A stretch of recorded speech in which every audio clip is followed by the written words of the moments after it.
If you're watching this, you made it through the holidays, and I don't want to gloss over that. For many people, the holidays aren't cozy or nostalgic. They're loud, they're layered. They stir grief, loneliness, relief, anger, memory, and comparison all at once. So before we talk about the new year, let's name something clearly. You survived something that required real strength. But surviving was never meant to be the final outcome. As the calendar turns, there's often this quiet pressure to reinvent yourself. New goals, new habits, new energy. And if you're healing from abuse, betrayal, or long-term emotional harm, that pressure can feel even more exhausting, almost insulting. So today, I want to offer you something different. This is not about becoming a new you. This is about coming home to yourself. We've been sold a version of growth that looks clean and upward and good. Like healing should move in a straight line. Like every year should look better than the last. But real growth, especially after trauma, does not move like that. It spirals, it pauses. It revisits old territory with new awareness. Sometimes growth looks like realizing how tired you actually are. Sometimes it looks like grieving what you didn't get and what things are not. Sometimes it looks like choosing rest instead of proving something. That's not regression. It's wisdom forming. It's real life settling in. If you've spent years in survival mode, your nervous system learned to prioritize safety over fulfillment, not as a flaw, but as a safety mechanism, as a self-protective intelligence. But now, as safety slowly returns, your system needs something else. It needs intention.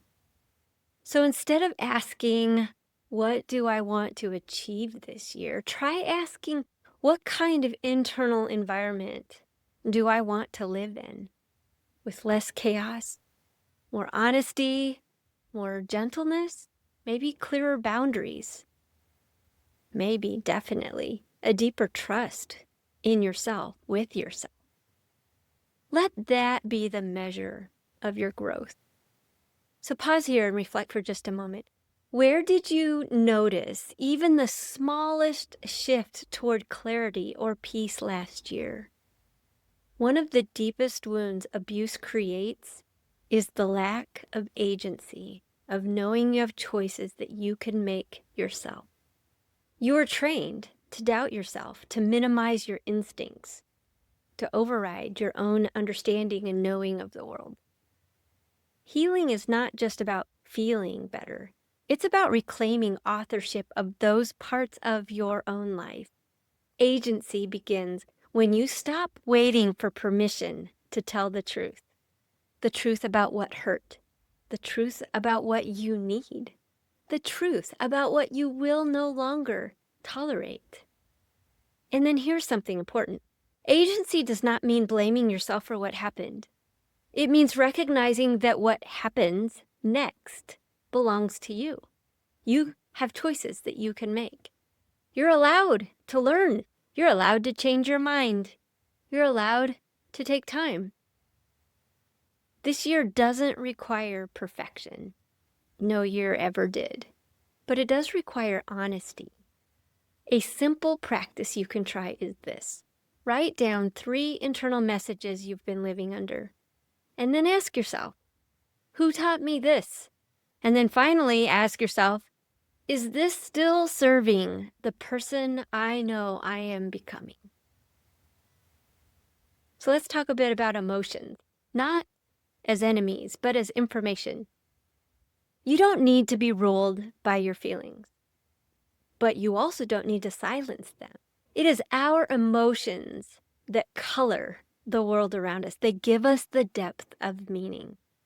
So emotional discernment is the skill of noticing what's happening inside you without being swept away by it.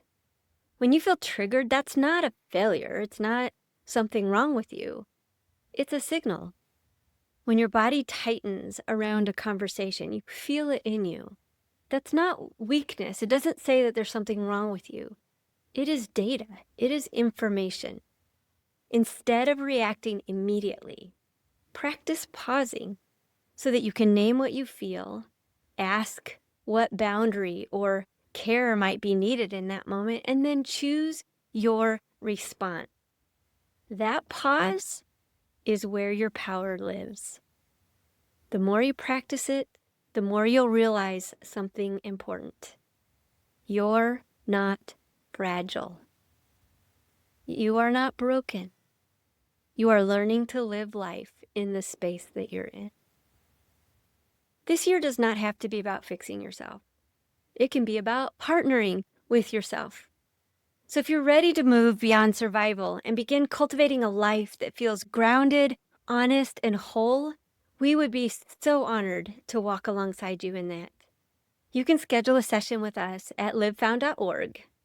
You don't have to have everything figured out. You just have to be willing to take the next honest step.